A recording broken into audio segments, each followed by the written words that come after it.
Sa lakas ng ulan at hagupit ng hangin, halos lipa rin pati ang mga puno. Halos mag-zero visibility na nga at may natangay pang yero. Balot ng bahang ilang kalsada na nagmistulan ng ilog sa taas ng tubig. Dahil dito, pahirapan sa pagdaan ng mga sasakyan. Napilitan na rin gumamit ng inflatable pool at bangka ang mga stranded na residente. Ang pusang yan, napakapit pa sa pinto ng sasakyan para hindi malubog sa baha. Naisalba rin ito ng mga pulis. Noong mga nagdaang araw, may mga kalsada na rin ang gumuho dahil sa malawakang pagbaha sa United Arab Emirates. Sa report ng Department of Migrant Workers, 3 Pinoy na ang nasawi.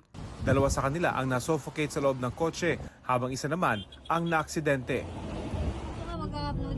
Ang perwisyong dulot ng baha, dama ng marami, kabilang ang isang OFW sa Dubai. Kwento ni Casey Lynn, halos hindi na madaanan ng kalsada sa labas ng gusaling pinagtatrabauhan, kaya hindi na siya nagbakasakaling suungin pa ang baha. Yung mga kasama ko nga sa trabaho na-stuck sa Sheikh Zayed Road hanggang umaga. Oh. Tapos naglakad na lang sila pa uwi. Parang 6-8 hours silang nakastuck doon. Pansamantala raw siyang tumuloy sa tirahan ng kaibigang malapit sa kanyang pinagtatrabauhan. Pero maging ang basement ng gusali, binaharin. Oh my God, this is our basement. And the water is almost at the ceiling already. That's why we don't have electricity. Kinabukasan siya umuwi, pero 1.5 oras na naglakad dahil may mga kalsadang baha pa rin. Bilang isang disyerto, madalang na makaranas ng pag-ulan ang United Arab Emirates, kaya kakaibang pagbaha ang nararanasan doon.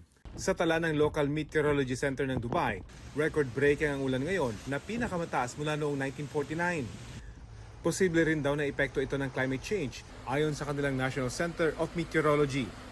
Inutusan naman ni UAE President Sheikh Mohammed bin Zayed Al Nahyan ang mga otoridad na tingnan ang pinsala na dala ng bagyo.